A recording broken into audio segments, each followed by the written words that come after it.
Hey everyone, it's Rob B here with Rob D, and you are listening to the Property Podcast. The headlines are grabbing. Landlords are exiting the market. Is that true? We get into the data. But most importantly, we get beyond the headlines and help you understand what it means for you as a property investor.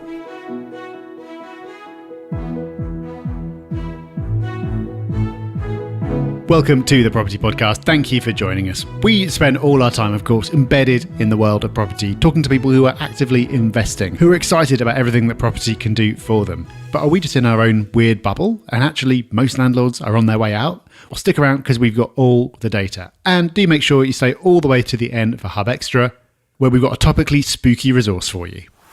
It's time for our news story of the week, and the big news is the Renters Reform Bill has passed its second reading this week, which means it is upon us. Yes, the Renters Reform Bill that so many landlords have been worried about is on its way to happening. A positive development with this news, though, is that shortly before the debate, the government responded to a committee recommendation that no-fault evictions aren't abolished until a new court process is in place. And this really does feel like a win, because this was the point that had the most concern from the majority of landlords. Now, there's a lot to this, so luckily, Rob D has put together a wonderful YouTube video for you to go and consume. So head over to our YouTube channel, it's Property Hub UK, search for Property Hub UK, and then you'll find it. It's one of our latest videos where Rob will give you all these details and so much more, and give you his reaction as well about how he feels as a renter and a landlord. So while you're there, make sure you subscribe to our YouTube channel because we are pumping out loads of content there. It's a great tool to be using, so make sure that you're taking full advantage of it. So head over to YouTube, subscribe, and watch our latest video on the Renters Reform Bill. You'll have seen it all over the papers. Landlords have had enough. They're out. There is a landlord exodus underway. But is it true? And if it is, should you be joining them? That's what we're going to look into in this episode. So Rob, let's start with addressing the facts here. Are landlords rushing for the exits? I don't know if they're rushing, Rob, but they're certainly heading to the exit. It might be an orderly exodus, or it might be a rush. We'll let people decide once we get into this. But they are exiting the market. If you look at the data, and we've got the source from the ONS and Hamptons, the estate agent here, the year 2010, 11, 12, 13, 14 and 15, there was a positive increase in the number of landlords in the UK. So it was on the way up. But it all changed. And in 2016, we had a minus, 2017, 2018. And I won't keep on going, you know, the order of the years. But every year since, we have had an exodus of landlords. So the trend, at least for the last 7 or 8 years, is that, yes, landlords are leaving the market. But that's the headline. But the headlines don't really teach you much. What's far more interesting here is, first of all, looking at why this is happening and understanding why this exodus has begun. Because there are reasons, and it's not that it's suddenly tenants have become harder work than they were before. That's almost certainly not the case. But there are meaningful things that have happened over the last few years that have meant that we do have this exodus. Yes, and those reasons are speculative. Like, you don't get an exit survey at the point of selling your last property and saying, I don't consider myself a landlord anymore. So we can't say for sure. But the first factor we have to consider is the tax changes of 2016. So this was when it was announced that individuals would no longer be able to count their mortgage interest as an expense. And it's certainly striking that 2016 was the first year in which there was a net loss of landlords. Every year up until then, there were more buyers than sellers. 2016 was when the tax changes were announced and when that reversal took place. There will be a level of coincidence here because not everyone's going to react that quickly. But those tax changes dominated headlines, dominated discussions for years. It's now just part of life. We're used to it. It's something that landlords all need to make a decision about when buying new properties. Do you buy within a company to avoid this problem or not? We're used to it. But at the time, big news. So it's natural that some number of landlords would have seen that as their cue to get out. And if they didn't do so in 2016, they may have done so in the following years because it was phased in. And because you do your tax returns after the end of the tax year, it takes a while to actually see the true impact of it. So that's the first likely factor driving this. Another one, Rob, is general uncertainty around legislation. Because since 2016, you certainly get the case that the government is not our friend. No, landlords certainly haven't been getting any Christmas cards from the government thanking them for their efforts each and every year. And landlords, on the whole, I think it's fair to say, feel that the government is just making things harder for them. So, and a prime example was the EPC rules that were bandied about for a long, long time. A lot of landlords, particularly those with older stock, were getting really worried that they were going to have to spend thousands upon thousands upgrading their properties to get them up to the standards required by the seemingly proposed EPC rules. Now, they were recently scrapped, but it took a long time for that to happen. We've seen in Scotland measures like rent controls being introduced, which, although it doesn't look like it's coming over the borders to England and Wales, still makes landlords nervous. And of course, we've got the Renters Reform Bill, which seems like it's coming through now, and it is actually going to happen. Some of the changes are welcome, but some of the changes, of course, will scare and put off some landlords. So it seems the government is willing to keep targeting landlords, whether it's tinkering around with legislation or just making it harder to operate in general. So it's harder work, Rob, because of the government. But also, landlords aren't making as much as they used to from rent. Well, they're not keeping as much of it, certainly, because of higher mortgage rates. So this is something that's only started to bite in the last year or so. And for many landlords, it won't have had an effect yet because they're still on a fixed rate. But they'll be aware that when they next need to remortgage, it's definitely not going to be at the same rate that they were paying before. Now, rents have gone up significantly over the past year as well, which goes a long way to blunting that impact. But if you put all this together, it's harder to do business. It's potentially going to get even harder or more uncertain with the Renters Reform Bill. Your mortgage is going up, and any profit that you are making is being taxed far more aggressively than it was before 2016. So everyone's reasons are going to be different, and there may be others that we haven't covered at all. But if you put all these together, it's not hard to see why some landlords will be going, all right, this just isn't worth it anymore. Property Hub Select is brand new, but we are loving the feedback that we're getting already. Join us for in-person exclusive events, online masterclasses, and so much more. If you want to join Property Hub Select, then all you have to do is become a client of one of our services, and they are great services. So go to propertyhub.net/select to find out more. But Rob, we're talking about landlords as a blanket term. But I think a really important part of this is that not all landlords are equally likely to sell. It's a particular vintage of landlord, you could say, who seems to be deciding it's time to get out. And if you've already guessed, well done you. Yes, it is landlords who've been in the market for a lot longer. Buy-to-let has been around since the late 1990s, and it's those investors that are seemingly selling up right now. And you have to remember that they've been in the market for a long time. A lot of these landlords will be retiring. Property investment, you can make it easier for yourself, but there always is work involved. And a lot of the original landlords, again, we're talking in general terms here, but a lot of the original landlords were far more hands-on than the modern day landlord today. Of course, a lot of landlords still like to do it all themselves, but certainly from our experience, a lot of investors, landlords take a more professional point of view, and they want the benefits from property, but don't necessarily want all the work. Now, you still have work, but then you optimize to reduce it. And there is data to back this up as well. So, according to Hamptons, around 140,000 landlords retired in 2022. And that accounts for 73% of all landlord sales. So, there is an exodus, and there are people leaving the market.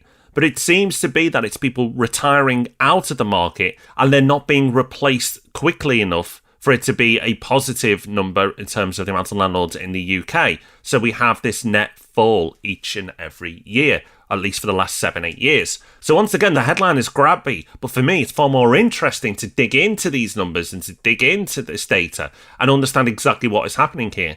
And it appears that it's people retiring. It's people saying, I've been in this long enough, I've had enough. And of course, over that time, they've had some major capital gains. It's been a good time to own property. So if you're getting older and it's getting harder, then why wouldn't you take that as your cue to take your profits and leave?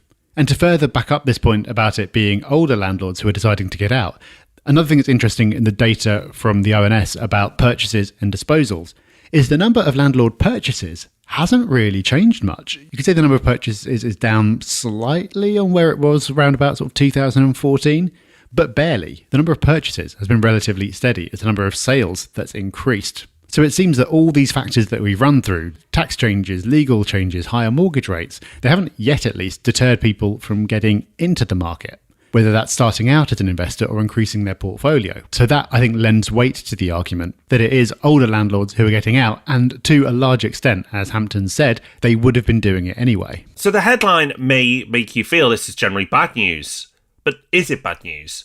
You have to remember that the people who are getting out are in a very different position from you listening today. The majority of people who listen to the Property Podcast are building their portfolios or want to get started on their portfolio. And yes, we do have landlords listening who want to keep updated with what's happening, and hello to you, you are very welcome as well. But most people are absorbing the information that we give out because they want to learn, and they're learning because they're either growing or want to start. And that's amazing. But this data really doesn't apply to you. You're the reason why the amount of landlords leaving each year is just in the tens of thousands rather than hundreds of thousands, the net number, because people still are coming into the market. So you are not alone. People are coming in. But of course, there's balance here as well. So there are people leaving and they have their reasons for doing so. But when they leave, that creates a consequence. And the consequences of there being less landlords in the market means that there are plus points for those left in the market. So yes, some of the things we outlined before as reasons why people might be leaving the market still exist. There is a list of reasons what this trend means for those still in the market or wanting to come into the market. And Rob, the obvious one is the supply and demand factor. Because if you have less rental stock, you have higher rents. This is supply and demand in its simplest form, and it's clearly playing out. Yes, of course. Rental demand is higher than it's probably ever been before. And here's an amazing stat. The amount of rental properties available is pretty much the same today as it was back in 2015. And yet the UK population is 3 million higher than it was in 2015. So if you're wondering why rents are going up at the moment, there's your answer. You've got the same number of properties and 3 million more people. And the population of the UK went up by 600,000 last year alone. So it's hardly a surprise that rents are going up. What's needed to address that, of course, is a whole load of new stock being built and a good proportion of that being available to rent. But that isn't really happening. And landlords deciding to leave the market is, of course, making the problem worse from the perspective of renters. But good news for investors who are still in the game, who are seeing their rents go up pretty dramatically. Rents over the last 12 months have gone up at the highest rate since records began. But Rob, the good news doesn't end there. Yeah, a lot of these properties that landlords are selling when they're exiting the market are a bit tired. And that's great for people who like to do refurbs. There are refurb opportunities coming onto the market as well because of this stock. So that's another plus point. I think another one that needs to be addressed as well is this negative sentiment in general. You may have started this episode, certainly the first half of this episode, feeling quite negative about, the landlord exodus and thinking, why am I doing this? Why am I in this market? Or why am I trying to get into this market if it seems that others are leaving? But then when you understand what's happening, you can take a lot from it and there's a lot of positivity there. But younger investors will be put off. The sentiment around property investments at the moment is far from an all-time high. It's not down in the pits. It's not the worst it's ever been, far from it. But it's not an exciting investment right now, generally perceived to be anyway. And that means there are fewer younger investors coming to the market, again, reducing competition more. And this competition point is absolutely huge. I know Rob's talked about those numbers, but the rental story here is huge. And the dynamics that we're talking about aren't going away anytime soon. So yes, interest rates may have gone up, but they seem to be settling down now. But I don't think rents are going to settle down, particularly when you look at this data, you look at this evidence. And Rob, it's not just good news for the investors and landlords who are being active in this market, but there is some good news for tenants. Yes, rents are going up, and for tenants that's not good news, but the landlords left in the market are a different breed, a different type of investor landlord to those who got into this early. And again, we've been general here, generalizations. From our observations at least, there seems to be a difference. You're right, we are generalising, but it makes sense because back 20, 30 years ago, you could almost get into property on a whim. It was easy to get a mortgage, regulation was far lighter, you didn't need to worry about your tax position, and so some number of people did get into property on a whim. And some of them, of course, will have gone on to do a fantastic job of looking after their tenants and maintaining the property. But some won't have done. For some, it will have turned out to be harder work than they thought, or they didn't want to invest further in the property. And then by the time they've been in the market for this long, maybe they're feeling a bit grudging about the whole thing. Whereas to get into property now, you need to be approaching it in a more professional way. You can't just stumble into it. you need to educate yourself and be properly committed to it. And part of that involves either getting your property professionally managed or being fully prepared to put in the effort to do it yourself. So of course, there'll be exceptions to both of those, but on balance and backed up by what we see from interacting with listeners to this podcast, the new generation of investors coming through are taking a more professional approach, which of course they should be. And that's good news for tenants and the health of the rental market in general. So once again, we've got beyond the headlines, we've got beyond the noise, and we've got to what is actually happening here. And yes, there is a landlord exodus, but a landlord exodus for good reason. And a lot of good news for those who remain in the market or are coming into the market right now. This is a good episode to share with others who may be interested in property investment but are nervous by the noise that is out there, whether it's from the media or just general sentiments. So do share this pod and other updates that we give where we get beyond the headlines to help those other investors. And if you are one of those investors, because this has been passed to you, very special hello to you. Make sure you subscribe. Okay, on to Hub Extra now. That part of the show where we give you a little bit more. It could be a tool, a tip, a resource, something to make your life a little bit better. Or in the case of today's Hub Extra, a little bit spookier. Because Rob, courtesy of producer Dan, our resource this week is Dracula Daily. Yes, Rob, this is one I want to get my teeth stuck into. Sorry. If anyone is good at Dracula impressions, I do apologise.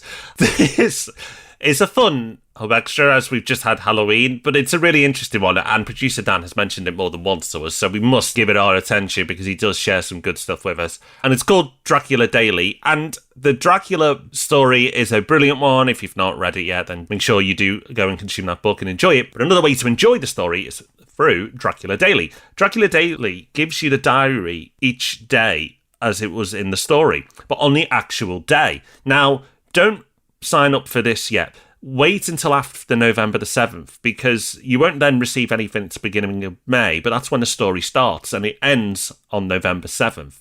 So you'll get the end of the story if you sign up before. So make a note to sign up after that, and then in May, you'll start to receive the spooky diary updates each day in your inbox. It's a great way to consume the story. So I'll be signing up. It sounds like a bit of fun, a little bit different for our Hub Extra this week, but we hope you enjoy it. And while you're signing up for things, do make sure you're signed up for our free weekly newsletter, Property Pulse, if you're not already. Less spooky, more practical, most of the time at least. So go to propertyhub.net/pulse to get that in your inbox every Friday. But that's us done for this week. We'll be back with another great episode next Thursday. So we'll see you then. Bye-bye. Bye-bye.